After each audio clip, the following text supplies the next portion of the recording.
Un saludo a todos los que nos hacen el favor de acompañarnos en su programa, El Punto Es, de este martes 23 de julio del año 2019, con un calor impresionante que estamos teniendo ahora, 5 de la tarde, estamos totalmente en vivo. Así es. Antes que todo, saludamos a mi compañero César Rodríguez, Chapu. Muy buenas tardes, Chapu. Que hay que decirlo, lo agarramos comiendo unas galletitas ahorita. El hambre aprieta, ¿verdad? Y su jugo. Sí, claro, desayuno de campeones. Saludos ahí al buen Chapo en controles que nos está apoyando el día de hoy martes. También a mi compañero aquí, operación. Sí, también pones el Facebook Live, producción, camarógrafo, clases de zumba, ¿verdad? Empanadas, fines de semana. Javier Águila, muy buenas de todo para tardes. ¿Cómo te encuentras el día de hoy, Javi? Pues muy bien, ahora sí que como siempre digo, muy buenas y calurosas tardes. Estamos en su programa, El Punto Es, a través de SSH Radio. Y pues hoy tenemos invitado, ¿no? Sí, Nos acompaña el licenciado en Historia, Fabián Ruiz, ¿no? Fabián Ruiz lo tenemos aquí, que nos va a tratar un tema muy interesante sobre panteones de Puebla y el arte funerario, ¿no? Así es, muchísimas ocasiones rápidamente, pues yo creo que visitamos estos lugares por mero compromiso, ¿no? O porque de una desafortunada pérdida nos lleva a poner un pie ahí, ¿no? Y cuando ya estamos ahí, pues regularmente vemos todo lo que hay alrededor, ¿no? Desde pues las criptas y tumbas que ya son pues obviamente muy viejas, pero nos olvidamos que obviamente hay una historia detrás de, ¿no? O sea, no se llenaron de la noche a la mañana y no están ahí como por obra del Espíritu Santo, que de repente de un momento a otro aparecieron. Y detrás de todo esto pues hay muchísimas cosas que me parece que al público le va a interesar saber, ¿no? Pero ¿qué te parece si nos empiezas a contar un poco más sobre Antes que todo, gracias por venir, Fabián, muy buenas tardes, por estar con nosotros. Muchas gracias por la invitación, muchas gracias también por la apertura a este tipo de temas, a este tipo de profesionales como somos nosotros los historiadores, ¿no? Que tal vez somos un poco abandonados y relegados.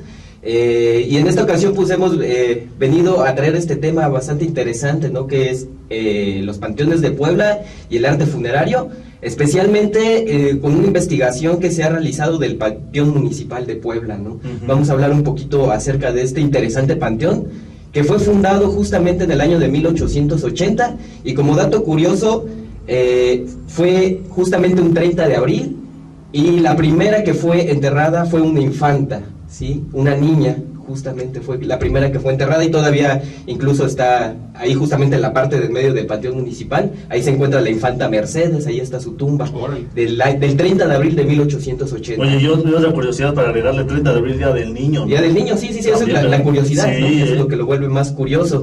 El Panteón Municipal de Puebla se funda hasta el año de 1880, ¿no? O sea, estamos hablando de alrededor de 120 años. O sea, realmente no es tanto, ¿no? Si caemos en cuenta de que la ciudad de Puebla es una ciudad que va a cumplir alrededor ya de 600 años de fundación, ¿no? Entonces un panteón que apenas tiene 100 años, pues ¿qué pasó los 400 años antes, ¿no? Entonces tal vez podríamos empezar a hablar desde ahí. Oye, mi buen Fabiano, también de lo que estás comentando, los 400 años anteriores, pues los cuerpos ¿a dónde iban a dar? ¿O a poco la gente no moría? ¿O qué ocurría en La gente ha muerto siempre y sobre todo pues recuerden que antes la mortalidad era muchísimo más baja, ¿no? La gente a los 40, a los 30 años muchas veces ya estaba alcanzando la muerte, ¿no? Por las enfermedades. Pero entonces se tenía el concepto antes de lo que era el Camposanto, sobre todo en las ciudades era el Camposanto. ¿Qué es el Camposanto? Alrededor de las iglesias es donde se enterraban a las personas. ¿Por qué? Porque recordemos que la iglesia básicamente era la que controlaba todo ese tipo de actividades, ¿no? No existía algo como el registro civil. Por lo tanto, las iglesias eran las que expedían nuestro certificado, nuestra fe de bautismo, que valía como nuestra acta de nacimiento actualmente, ¿no? Entonces la iglesia también, por ejemplo, todas las cuestiones educativas, también la iglesia las controlaba, ¿no? Durante estos 300 años de colonia y los poquitos años que ya llevábamos de México independiente, ¿no? La iglesia era la que controlaba todo eso, por lo tanto los panteones en las ciudades se encontraban justamente alrededor de las iglesias. Aquí en Puebla tenemos el ejemplo en el atrio de la iglesia de Santiago, ahí había un panteón, o el otro panteón también lo podíamos encontrar en Chanenetla, ¿sí? Que es uno de los barrios más antiguos de Puebla, ¿no? Ahí también, incluso todavía podemos visitar esa parte y podemos encontrar los vestigios de las tumbas y de la iglesia que existía ahí en Chanenetla, ya como vestigios. todavía lo podemos encontrar si nos damos un recorrido por esa parte de Chanenetla, ¿no? Un barrio de bastante tradición en Puebla. Entonces eso era lo que pasaba en la ciudad. En los pueblos, pues el famoso petate, ¿no? Se envolvían los muertos en petate y pues en los jardines o lo más alejado. Si moría de alguna enfermedad, obviamente infecciosa, pues se trataba de enterrar lo más lejos posible, pero pues si moría de una enfermedad más común, pues se enterraba cerca. Entonces ese era el concepto que se tenía del entierro. ¿Y por qué entonces el panteón se funda en el año de 1880? Tiene que ver justamente con todo lo que pasa durante la década de los 50, que es todo esto de la reforma liberal. Llegan los liberales y en la Constitución de 1857 aparecen las leyes de reforma, que son 3. Ahí saludos a don Benito Juárez, donde quiera que se encuentre, ¿verdad? Sí, exactamente, las leyes de reforma que son 3, la ley Juárez, la ley Iglesias y la ley Lerdo. Una habla acerca de la desamortización de los bienes eclesiásticos, la otra habla acerca de la separación de la iglesia y del Estado, y la otra habla acerca de la creación del registro civil. Estamos hablando de la creación del registro civil hasta que se empieza a hablar de esto hasta 1850. Oye, Fabián, ¿y esta ley Lerdo fue por Lerdo de Tejada? Sebastián Lerdo. Lerdo de Tejada. Las leyes de reforma llevan sus nombres por el creador, la ley Juárez, la ley Lerdo y la ley Iglesias. Para acomodarnos un poco, ubicarnos, claro. Lerdo de Tejada era como el asistente de Benito Juárez, por decirlo así, por no decir chalá, no, asistente. Incluso después de la muerte de Juárez, el que se queda ocupando la presidencia es Sebastián Lerdo de Tejada, ¿no? Siempre fue como su mano derecha de Benito Juárez. Entonces, y eso fue por 1850. Esto aparece en la Constitución de 1857, ¿no? Una vez que aparece en la Constitución de 1857, pues obviamente México, un país sumamente católico, pues estalla. Oye, Fabián, pero creo que en la actualidad también estamos un poco... Claro, creo que eso no lo hemos cambiado mucho, ¿verdad? ¿No? Y como existió, por ejemplo, ese periodo de la Guerra de Reforma, un poquito más adelante existió la Guerra Cristera. Así es. Que es un movimiento más o menos igual, y si hacemos un movimiento ahorita, y más por ejemplo en estados como Puebla, aquí en Puebla. Fíjate ahorita lo que estabas comentando al inicio, cuando no existían los panteones, y ves que comentas que por las iglesias se llegaban a enterrar a nuestros muertos. Ya me dejaste pensando, pues aquí por la casa, y no, Javi, no tenemos iglesias, ¿verdad? No, y se queda uno pensando, recorcho, ¿no? Es que te habrá enterrada por sí, exacto, ¿no? Sí. Eso. Y sí, como que sí te quedas pensando, ¿no? Sobre todo la gente que era enterrada frente a las iglesias era gente que tenía más... Era la adinerada. La adinerada, la que se mochaba más con el diezmo en este caso. Caray, Fabián, pero pues no, caray, ya estamos en un tema, pues no, la iglesia está en la casa de todos, ahora resulta que ya son los del barrio los que tienen los privilegios, ¿no? Las cosas eran muy distintas. Nosotros recordemos que todavía en la Constitución de 1824, que es la primera constitución donde aparece el nombre de Estados Unidos Mexicanos, es tal cual la primera constitución de México como país independiente, ¿no? En esa constitución todavía se dice que la única religión es el catolicismo. Si tú procesabas otro tipo de religión, traidor a la patria. Hereje. O te aclimatas o te aclimatas. Exactamente. Por ejemplo, existe por ahí una historia de un zapatero de los Estados Unidos que él se encontraba en la calle trabajando sus zapatos y de repente pasó una procesión con la Virgen. Y el zapatero, como obviamente venía de los Estados Unidos y me imagino que era protestante o una cosa de ese tipo, lo obligaron a persinarse ante la procesión. Él no quiso.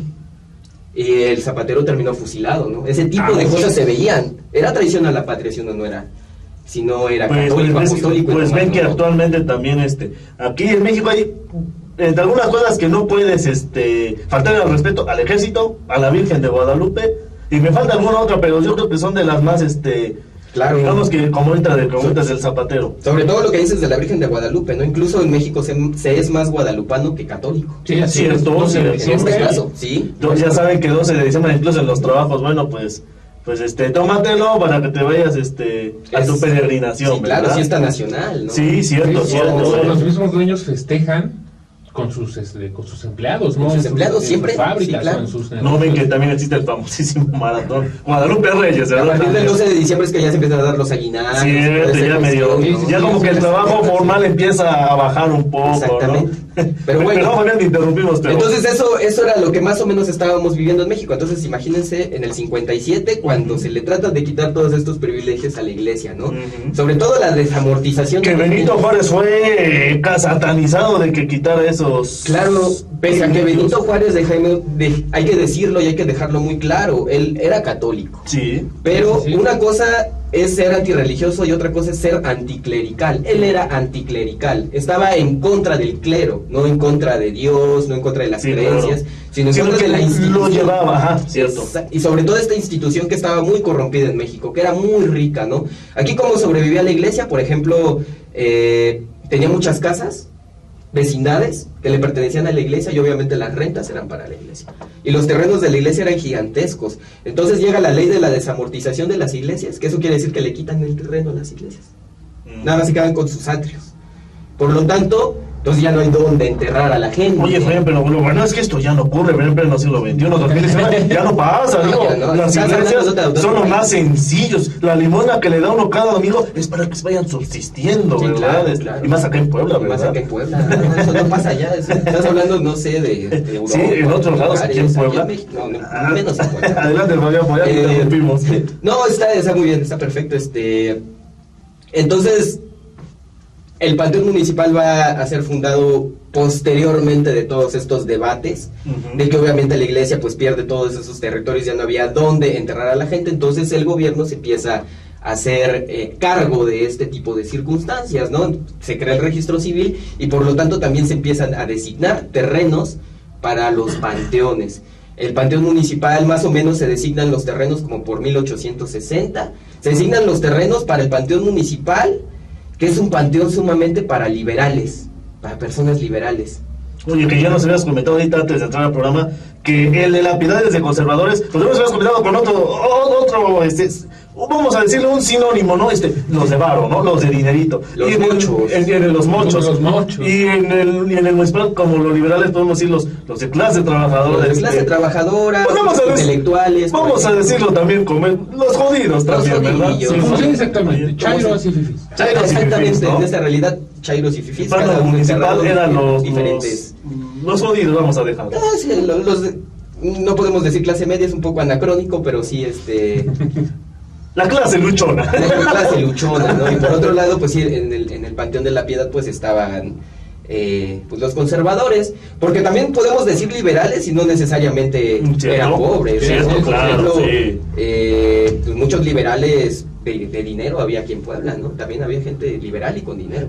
¿Quién dice que el revolucionario va a ser jodido siempre? No, también hay. Y sobre todo porque se puede contradecir un poco el discurso porque vamos a empezar a hablar un poco de arte funerario y la gente puede malinterpretar así, pues si eran pobres, ¿cómo pudieron haber existido ese tipo de tumbas tan ostentosas en el Panteón Municipal? Sí, no, liberales, no es lo mismo ser liberal que ser pobre, o estar jodido, ¿no? Es una cuestión más de política y de ideales, ¿no? De convicción.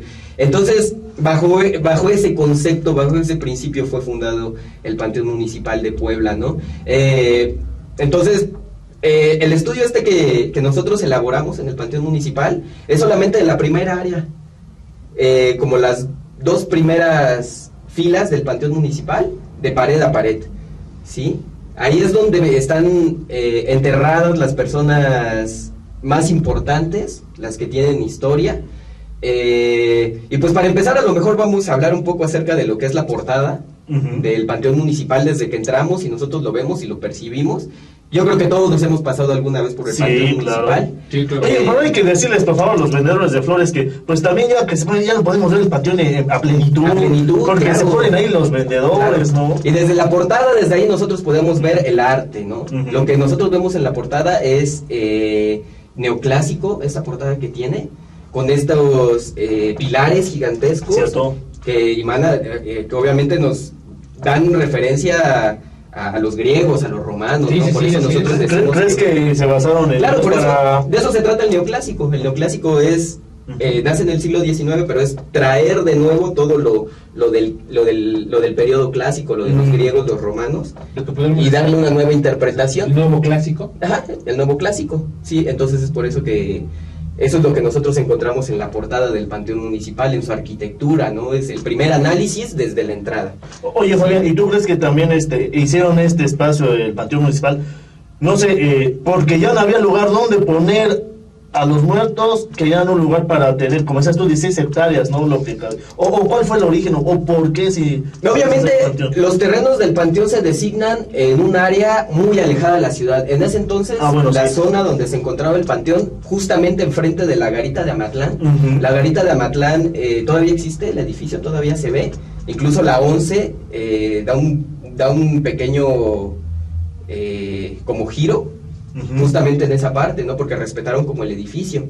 Y la garita de Amatlán pues era como una aduana donde pasaba la gente que venía de ese lado, y pues ahí checaban tus materiales, los productos, lo que comprabas en la ciudad de Puebla, lo que metías a la ciudad de Puebla, ¿no? Era una especie de aduana. Entonces estábamos hablando de los límites de la ciudad de Puebla, ¿no? En ese entonces. Un poquito más adelante estaba obviamente la hacienda de Agua Azul. Cierto. Había un puente, había un río, eso es más o menos lo que encontrábamos, eran las afueras de la ciudad.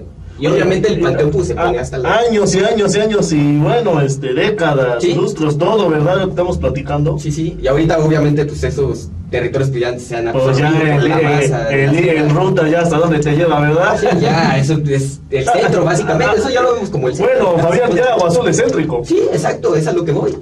Pero en ese entonces estamos hablando de los territorios más lejanos, por eso es que el panteón pues es llevado hasta allá, es llevado hasta allá, y pues esa es la intención de alejarlo un poco de la ciudad, estar a las afueras. Entonces les digo, pues empezamos a hacer como análisis acerca de lo que es el arte del panteón. Sobre todo lo que nos vamos a encontrar aquí es mucho neoclásico, o mucho sentido ecléptico. ¿Qué quiere decir lo ecléptico? Que es una combinación de muchos estilos artísticos que estaban en boom justamente en esta parte del siglo XIX. Estamos hablando de 1880, la paz porfiriana. Estaba como presidente don Porfirio Díaz. Estaba ahí el inicio de los 35, 34 años, ¿verdad? Podemos hablar de tendencias un tanto afrancesadas. Exactamente. ¿No? Cierto. Por eso es a lo que ahorita voy, ¿no? Vamos a ver neoclásico, vamos a ver mucho Art Nouveau y Art Deco, que son estas tendencias francesas de arquitectura que llegaron a México, y el panteón está lleno de Art Deco, de Art Nouveau, en las letras, en el estilo arquitectónico, en muchas cosas se encuentra esto de principios del siglo XIX. Les digo, esta cuestión ecléctica porque es una combinación entre el Nouveau, el Deco, el neoclásico, de muchos tipos y muchos estilos de arte, el gótico. Y digamos que, bueno, el panteón francés también se creó por influencia de Porfirio Díaz, por este interés en la cultura francesa, o ya tenía desde origen hacerlo. El panteón francés va a surgir porque recordemos que después de la batalla de Puebla de 1862, un año después, los franceses regresan en el año de 1863 y van a sitiar la ciudad de Puebla hasta el año de 1867. Que fue la batalla del 2 de abril, ¿no? Cuando ahí estuvo dirigiendo Porfirio Díaz. Ahí fue donde llegó don Porfirio Díaz. Sí. Entonces, don Porfirio, por favor. Y es la famosa historia de la fuga de don Porfirio. Así es, sí. O del Carolino, fueron los tiempos que Porfirio Díaz estuvo aquí y él ganó la batalla, ¿no? Después de que la ciudad estuvo sitiada mucho tiempo. ¿Pero qué quiere decir eso? Que durante mucho tiempo franceses estuvieron viviendo aquí.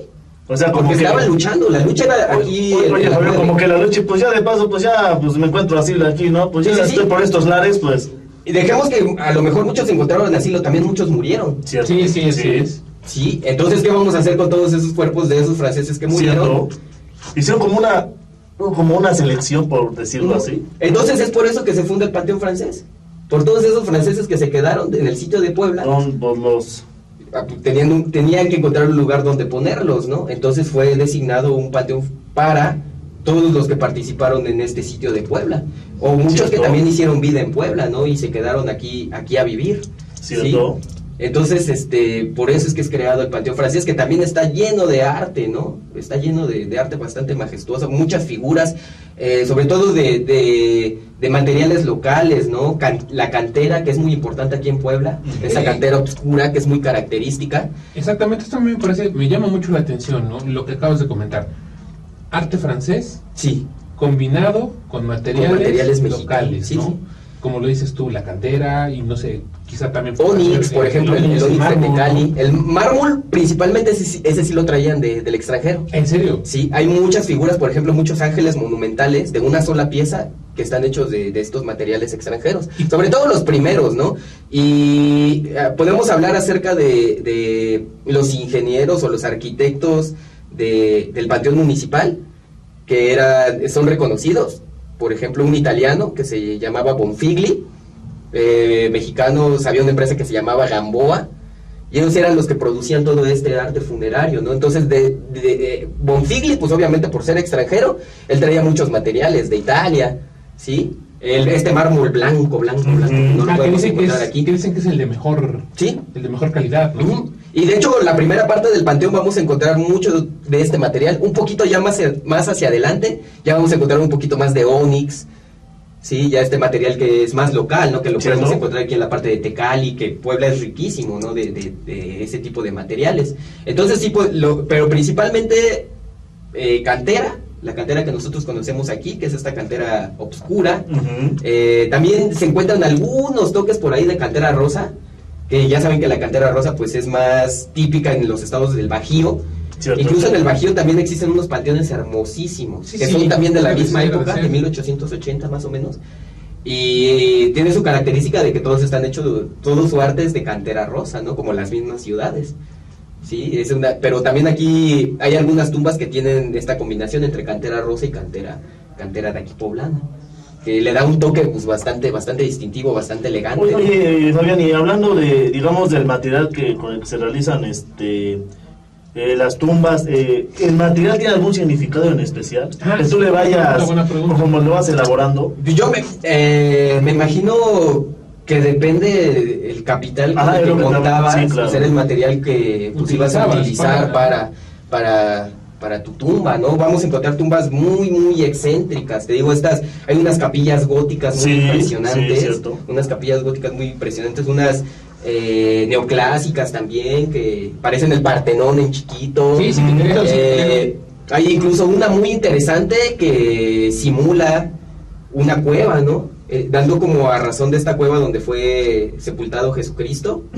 Cierto. Hay unas que también tienen estas características, ¿no? Vamos a encontrar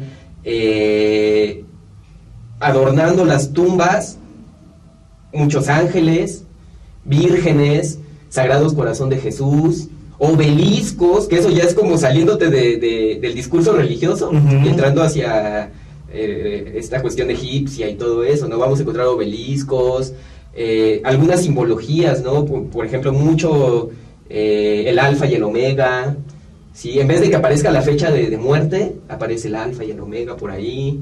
Aparecen algunas cruces que parece que están montadas en el Cerro de la Calavera y tiene cráneos, ¿sí? Cuestiones muy interesantes que si nosotros nos metemos a detalle a analizar cada una de estas, nos vamos a encontrar con una joya, ¿no? O incluso ves que nos comentaste de la primera mujer, bueno, la primera infanta. También yo me he percatado que los infantes se les construye como una especie de casita.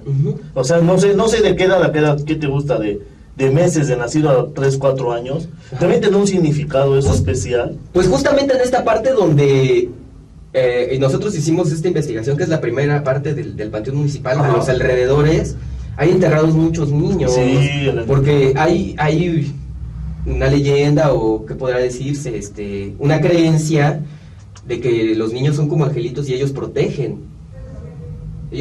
a los demás. Entonces por eso por lo regular siempre los niños están alrededor de los panteones. Y vamos a encontrar en esta cuestión del arte muchos niños enterrados en esta zona y obviamente adornados con muchos querubines, serafines, figuras de angelitos más pequeños, ¿no? Que pues nos da la idea de que pues eran niños tal cual y que nos van a proteger al resto de los que están enterrados justamente aquí en el Panteón Municipal. Oye, y a lo mejor un elemento muy simplón, pero que yo veo mucho y no sé si eso signifique vida, alguna manifestación, los famosos reguiletes, que se ponen mucho en los panteones. Sí, eso ya es un poquito más contemporáneo, más decorativo, ¿no? Y es más decorativo, obviamente pues el reguilete es una artesanía 100% mexicana, ¿no? Muy bella, y obviamente yo creo que las ponen en los panteones porque los panteones son lugares abiertos, donde por lo regular siempre corre el aire. Un poco distinto al Panteón Municipal de Puebla, que creo que no es tan abierto porque Es una reserva natural el Panteón Municipal. Es una reserva natural porque en el Panteón Municipal viven tlacuaches, viven perros, viven gatos. Toda la fauna. Montones de animales, aparte que hay árboles de aguacate, de durazno, de manzana. Es una reserva como lo decía, de 16 hectáreas. Que en la actualidad cuenta con alrededor de 37,000 fosas. 37,000 fosas, y de esas 37,000 fosas hay alrededor de 13,000 que fueron abandonadas, que están abandonadas, ¿sí? Que pues no se sabe qué onda con ellas, ¿no? Y lo interesante también del panteón es que es un panteón vivo, o sea que todavía está abierto desde las 8 de la mañana, lo cierran a las 4 de la tarde, sí. Y está en constante movimiento, ¿no? Es por eso que también ha sufrido, pues, de muchos saqueos. Sí, mucho de este hermoso arte que... por ejemplo, ahorita que mencionas esto de que ha sufrido de saqueos, pues quiero pensar que es porque gente que obviamente sabe de arte, sí, va...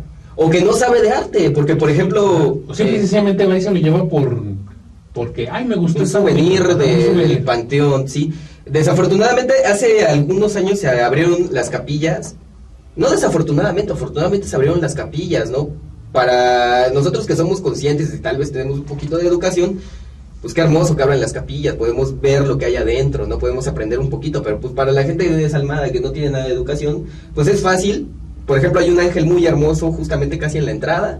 Esa capilla fue abierta y pues fue vandalizado. Un ángel de mármol, a una sola pieza, ya le faltan 2 dedos. O sea, por eso es que decía... Una persona que sabe de arte no le va a hacer eso al ángel. ¿Cierto? No, entonces son personas que no saben absolutamente. ¿De qué te sirve un dedo? Sí, claro. ¿De qué te sirve un dedo? O también le intentaron pintar la cara. Son malos hábitos, ¿no? O sea, así como es mármol. El material es bello en sí. Sí. ¿Para qué lo vas a dañar, no? Pero pues desafortunadamente ha sufrido de esas cosas el panteón. Pues sobre todo pues es un panteón antiguo y público. Que puede entrar cualquiera, clave, sí, público, que puede entrar cualquiera en estos horarios, ¿no? Sí, claro. Y pues, pues es tan grande, pues obviamente te puedes perder. O sea, se encuentran muchas cosas dentro del panteón, ¿no? Como que es así rápidamente. Sí, lo más. Nosotros ahí que estuvimos haciendo ese tipo de investigación en ese tiempo, pues sí encuentras muchas cosas, frascos con cabellos, con sangres, merjurjes, fotografías... De todo encuentras en el Panteón Municipal. Sí, es como parte de la, vamos a decirlo así, de la flora y la fauna. De la flora y la fauna. De esto que estábamos hablando hace rato de que es un territorio bastante grande, ¿no? Una reserva natural, pues también cuenta con este tipo de cuestiones.